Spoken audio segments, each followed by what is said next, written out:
The desert wind that swept across the trailer park carried the scent of dust and faded dreams. Rows of aluminum homes stood like forgotten relics, their windows clouded with the weight of time.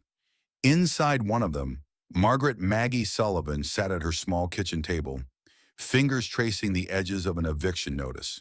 Final warning. Payment due or eviction in 7 days. The words blurred before her eyes as she counted the meager savings spread before her. Outside, Nebraska's winter had arrived early, painting the landscape in shades of white and gray. Snow piled against the doorway, and the wind whispered threats through poorly sealed windows. The ancient heater struggled to keep the space warm, coughing and wheezing like an old man. Rusty, her aging shepherd mix, rested his graying muzzle on her knee. His eyes, cloudy with age but still alert, watched her with unwavering loyalty. She'd found him abandoned on a country road 3 years ago. Another soul cast aside. Now he was family. "We'll figure something out, boy," she whispered, scratching behind his ears. "We always do." From the small living area, 17-year-old Olivia hunched over her sketchbook, pencil moving in confident strokes across the paper. Her designs, always houses, always homes with large windows and open spaces, were her escape from the cramped walls that surrounded them. "Mom, do you think we'll ever have a real house?" Olivia asked without looking up.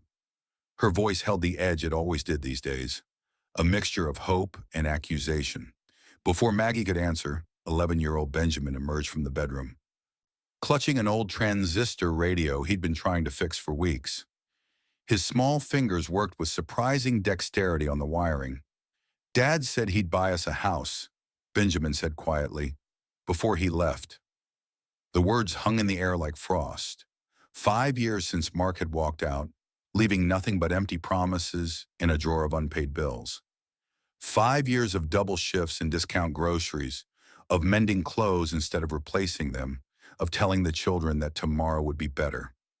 Maggie's gaze drifted to the photo on the wall, the only one she'd kept after the divorce. It showed not her ex-husband, but his father, Samuel Sullivan. The old man had been kind to her when no one else in that family had. He had disappeared before Benjamin was born, lost in some accident at his workplace. Mark had rarely spoken of him. As the night deepened and the children slept, Maggie sat with her laptop at the kitchen table. The glow of the screen illuminated her tired face as she scrolled through property listings, an old habit that offered brief escape. That's when she saw it, buried deep in a government auction website. Abandoned property, Golden Starlight Casino, seized by state, starting bid, $170. A single photo showed a once grand building with Art Deco architecture, its facade weathered but still dignified. Located in Willow Creek, Nebraska, a small town she'd never heard of, just 4 hours away. She stared at the screen, pulse quickening. $170. A risk small enough to be absurd, large enough to feel like destiny. The next morning found Maggie in the office of Eleanor Hayes, a 75-year-old local attorney who offered free consultations at the community center. The elderly woman adjusted her thick glasses, squinting at the printout, her hands trembling slightly with age. A lifetime of legal work had etched deep lines around her eyes, but they remained sharp and perceptive.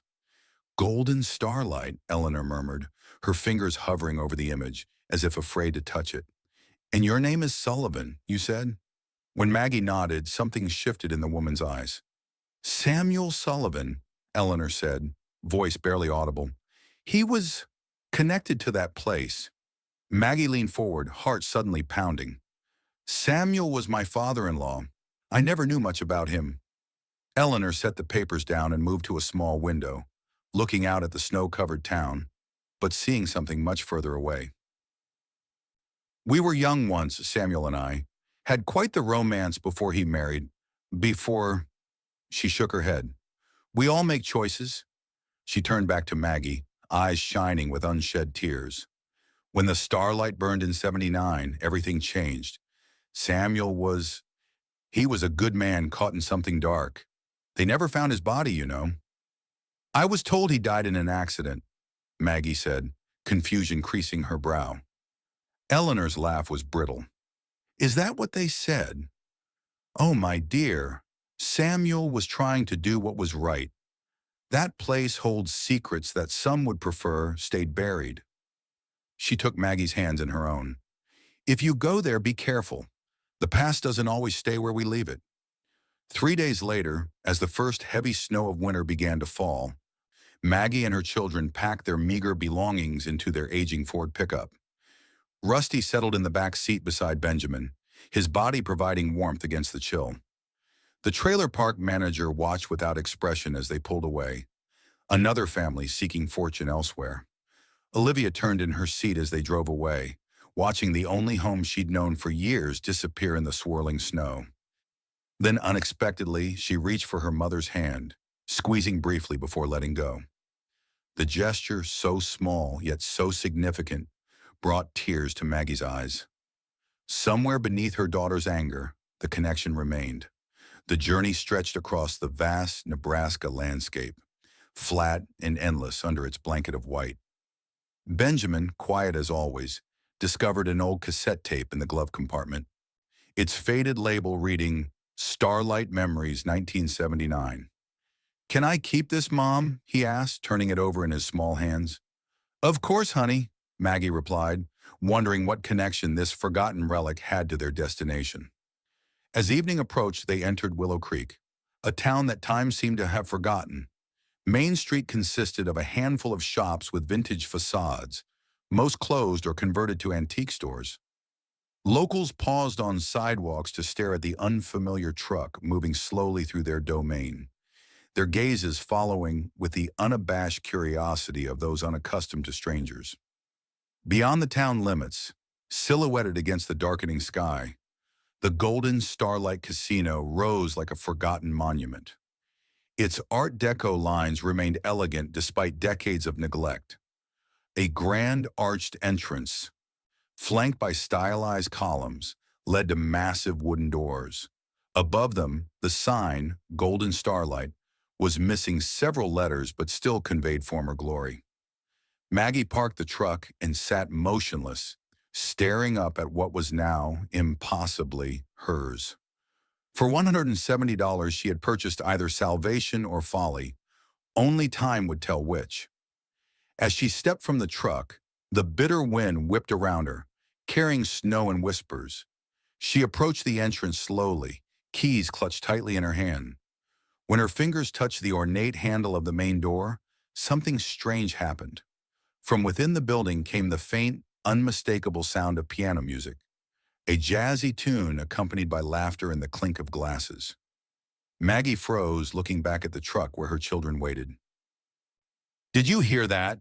Olivia joined her at the entrance, eyes wide. Mom, she whispered, pointing up at a second-floor window. Someone's up there. For a brief moment, Maggie saw it too, the silhouette of a man in a suit watching them. Then it vanished like smoke dispersed by wind. Rusty erupted into frantic barking, lunging toward the door, hackles raised. With trembling hands, Maggie inserted the key into the ancient lock. It turned with surprising ease, as if the building had been waiting for her arrival. The massive door swung open with a low, resonant groan, revealing darkness beyond. And somewhere, deep within that darkness, someone, or something, was waiting. Morning light filtered through broken windows, illuminating the casino's grand lobby in ribbons of golden dust. Maggie stood motionless, taking in the faded grandeur around her. Marble floors, now cracked and dulled, stretched toward a sweeping staircase. Chandeliers hung like crystallized memories, missing pieces but still elegant in their decay. This place is incredible, Olivia whispered, her artistic eye capturing details others might miss. The intricate molding, the hand-painted details on walls, the perfect proportions of the space. For the first time in months, Maggie saw genuine excitement in her daughter's eyes.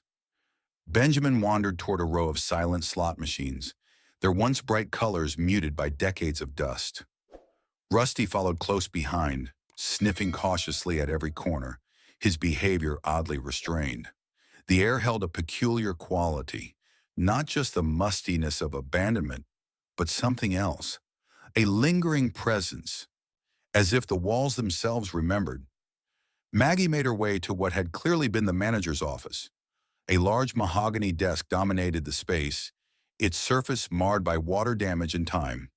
Behind it hung a cracked mirror, and beside that an empty safe with its door ajar. As she ran her fingers over the desk surface, she noticed a photograph wedged beneath a drawer. The image was partially burned, but she could make out two men standing before the casino's entrance. One she didn't recognize, tall, distinguished, with silver at his temples. The other made her gasp. Samuel Sullivan, younger than she'd ever seen him, but unmistakable. Her father-in-law standing proudly next to the golden starlight. "What are you doing here?" a voice called from the doorway. Maggie turned to find an elderly woman watching her, arms crossed over a faded floral dress. Despite her age, at least 70, she stood tall, her silver hair styled immaculately. "I'm Maggie Sullivan. I own this place now." The woman's eyebrows rose sharply. "Sullivan? Well, isn't that something?" She stepped forward, extending a hand. "Martha Johnson. I used to sing here, back when this place was something to see." Martha became their first visitor, and soon after, their first ally. As they sat on dusty chairs in what had been the lounge, she shared stories of the Starlight's glory days. "Edward Montgomery owned this place. That's him in your photo. Charming man, dangerous charm. Your father-in-law worked with him for years." She paused, studying Maggie's face. "You didn't know, did you?" "My husband rarely spoke of his father," Maggie admitted. "Just that he died in some accident before our youngest was born." Martha's laugh held no humor. "Is that what they called it? Honey, there are no accidents in places like the Starlight, only consequences." She told them how the casino had been the jewel of the region in the 1960s and 70s, how politicians, businessmen, and celebrities had flocked to its tables and shows, how Martha herself had performed nightly to packed houses. Then she rose from her chair and moved to the center of the old lounge. With eyes closed, she began to sing, a sultry jazz number that seemed to awaken the very air around them. Her voice, though touched by age, remained powerful, echoing through the empty spaces. For a moment, Maggie could almost see it as it had been. Lights glowing, glasses clinking, laughter rising above the music. When Martha finished, the silence that followed seemed deeper somehow. "The night the Starlight burned," she said softly, "something more than a building was destroyed. Truth, maybe, or justice." Her eyes held Maggie's. "They say spirits linger when they have unfinished business. This place has plenty of that." Before Maggie could respond, heavy footsteps echoed from the lobby. A man in a sheriff's uniform appeared, his weathered face set in stern lines beneath a campaign hat. "Martha," he nodded to the singer, then turned cold eyes to Maggie. "You must be the new owner. Sheriff Roy Coleman. Mind if I ask what brings you to our little town?" There was something in his tone, a forced casualness that set Maggie's nerves on edge. "A fresh start," she answered simply. Coleman's gaze drifted around the room, lingering on the photograph still in Maggie's hand. Something flickered across his features. Recognition, perhaps, or fear. "This building's not safe, ma'am. Structural damage, probably asbestos, who knows what else. Town council's been trying to get it demolished for years." "Then it's fortunate I arrived when I did," Maggie replied, straightening her spine. "I plan to restore it." Coleman's smile never reached his eyes. "Ambitious, but Willow Creek has a way of discouraging ambition, especially when it comes to digging up the past." He tipped his hat. "I'd be careful where you step in this place. Some floors aren't as solid as they appear." After he left, Martha leaned close. "Coleman and Montgomery were thick as thieves back in the day. He was just a deputy then, got promoted awful quick after the fire." She patted Maggie's hand. "Watch yourself around him. Some men prefer when certain stories stay buried." The days that followed brought strange occurrences. Benjamin restored an old radio from the staff room, and while testing it, caught fragments of what sounded like a news broadcast about a fire, dated July 1979.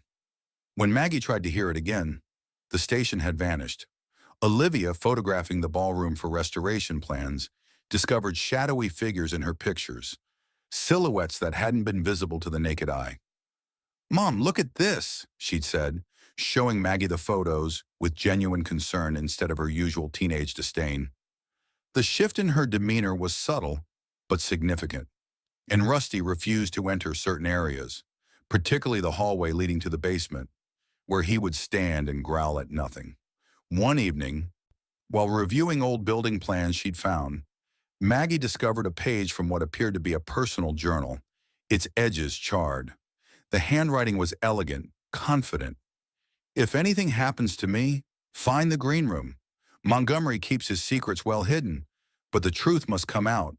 The ledgers alone would put half the county officials behind bars." It was signed simply, Samuel. The discovery led Maggie to the local museum, a small building that doubled as the town library.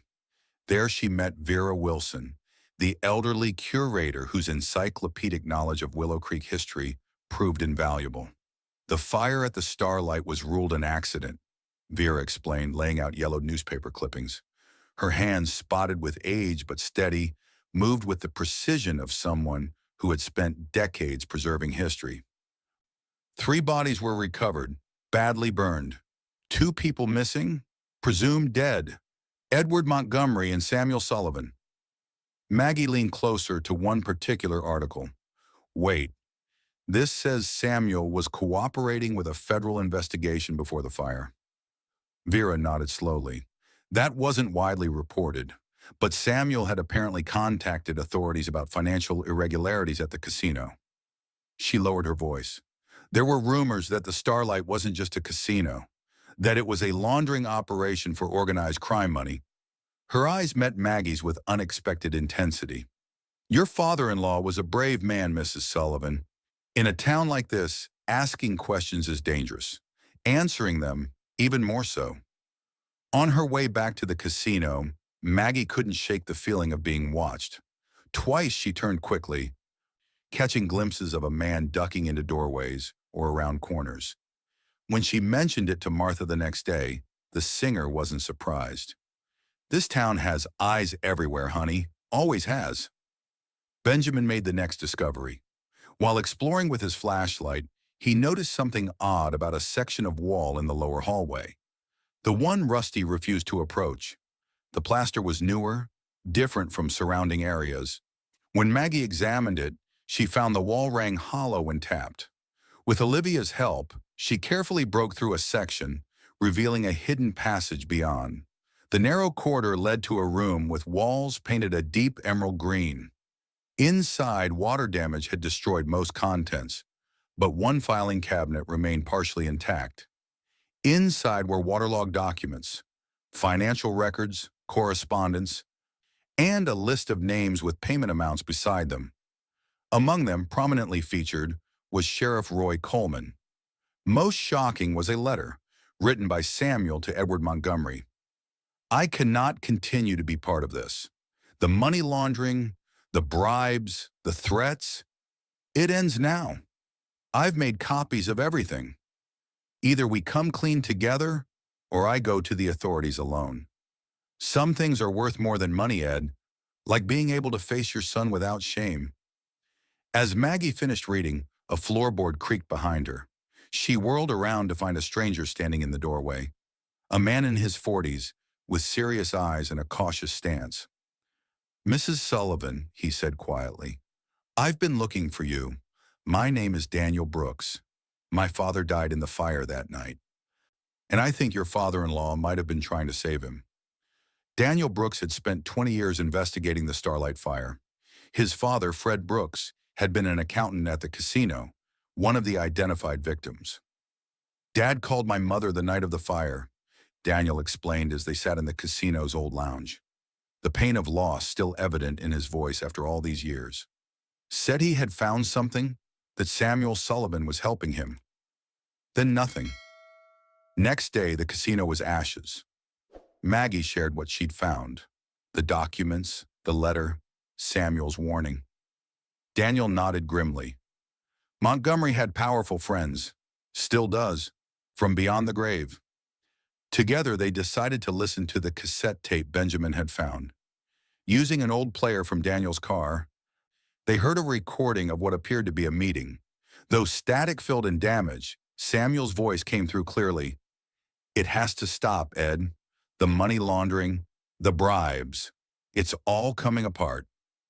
Montgomery's response was cold. "You signed up for this, Sam. Too late for a conscience now." Then a third voice, younger but recognizable as Sheriff Coleman. "Don't worry, Ed. I'll handle Sullivan if he becomes a problem. Accidents happen all the time." The recording ended with the sound of a door slamming, then silence. Maggie sat stunned. They murdered him. They murdered Samuel because he was going to expose them. Daniel nodded slowly.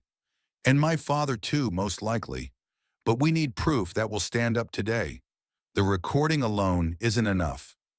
"I want to help," Olivia said unexpectedly, her voice firm. "This isn't just about some old casino anymore." Maggie looked at her daughter with surprise and pride. The wall between them seemed to be crumbling, brick by brick. Benjamin, who had been listening quietly, suddenly spoke up. The man in the recording mentioned a safe, something about everything locked in the floor safe.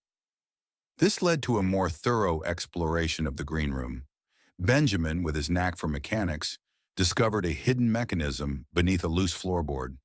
When activated, a section of the floor slid away, revealing stairs leading deeper still.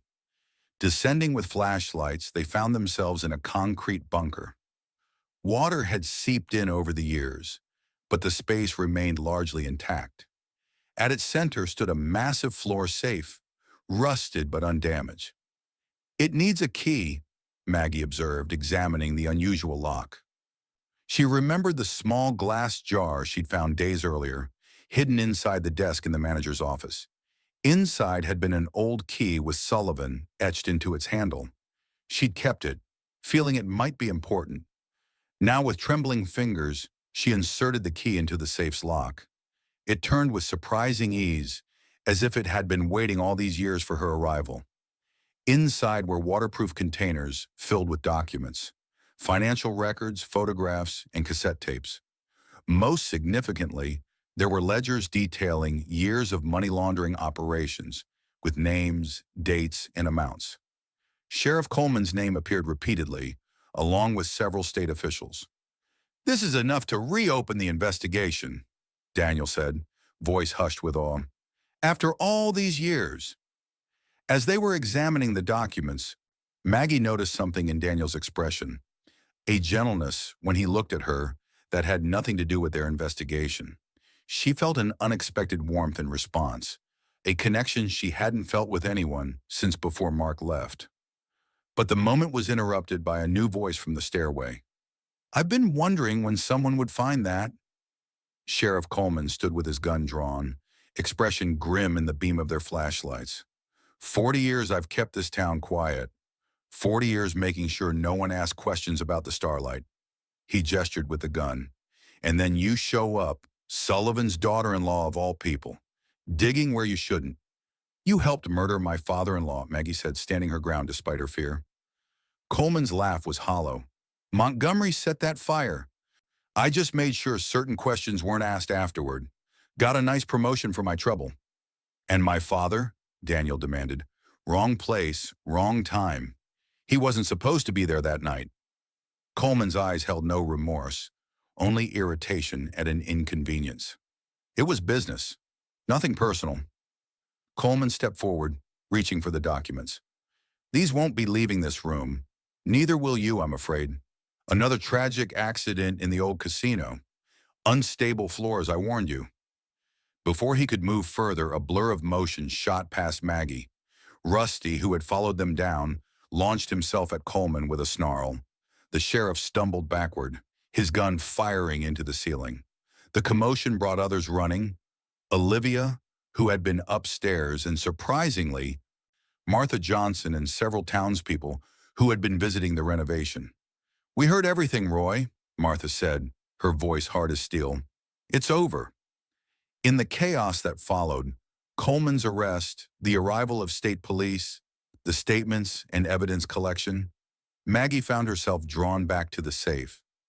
Something else remained inside, something she hadn't examined in the initial shock of their discovery. A sealed envelope addressed simply, "To my son and his family." Inside was a legal document, Samuel Sullivan's will, never executed after his disappearance. It left his considerable estate, including his 30% ownership of the Golden Starlight, to his son and descendants. Also enclosed was a letter, the paper yellowed but the handwriting clear and strong. "Mark, my son, if you're reading this, then the worst has happened. I discovered too late the truth about the Starlight and Edward's dealings. When I tried to make it right, it cost me everything. I couldn't come home, couldn't risk bringing this darkness to your door. Please forgive my absence. Know that everything I did was to protect you and the family you might one day have. The Starlight was once a place of light and joy, before greed corrupted it. Perhaps someday it can be again. With love and regret, your father." Tears streamed down Maggie's face as she read the words aloud. Mark had never known the truth, that his father hadn't abandoned him, but had sacrificed himself trying to do what was right.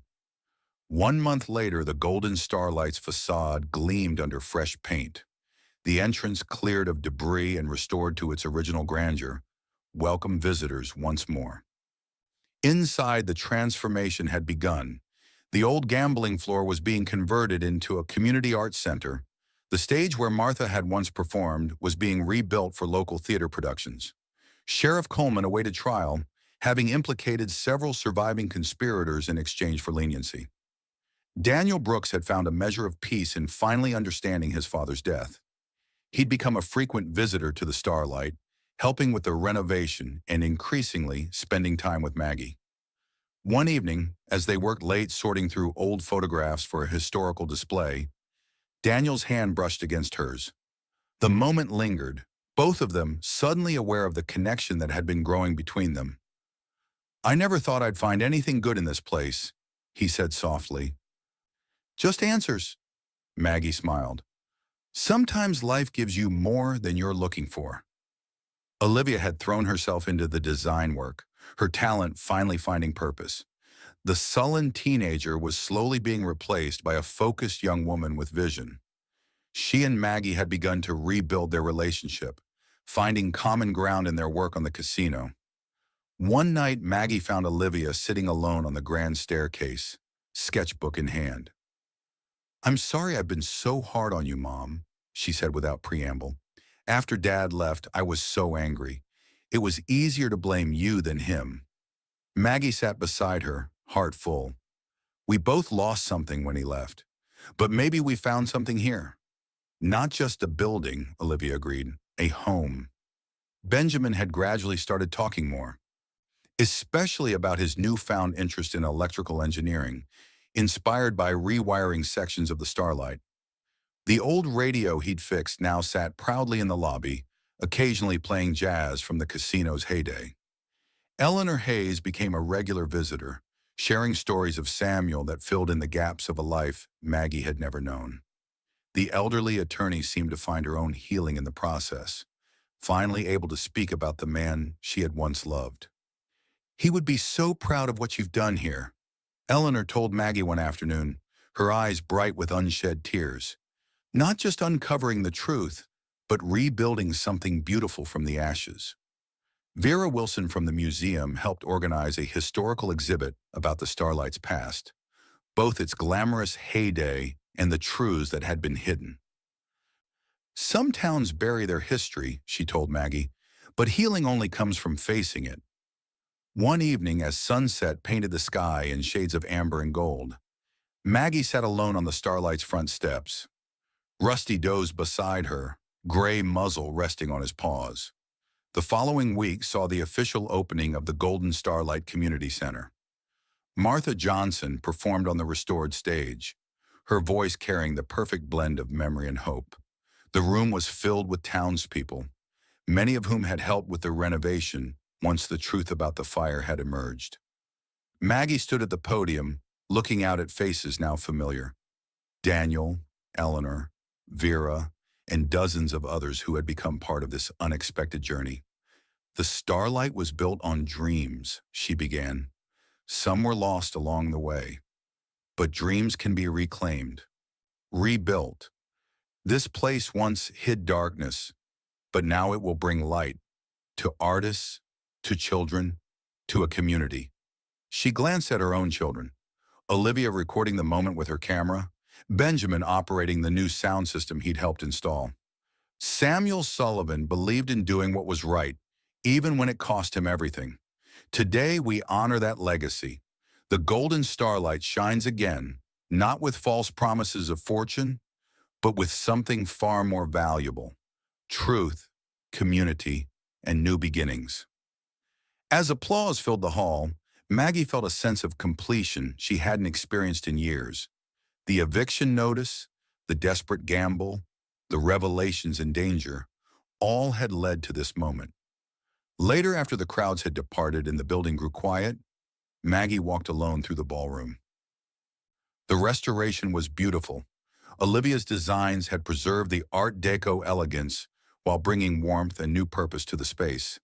As she paused by the grand staircase, she thought she heard the faint strains of music, a piano playing jazz, glasses clinking, laughter rising and falling, and at the top of the stairs, just for a heartbeat, the silhouette of a man in a suit.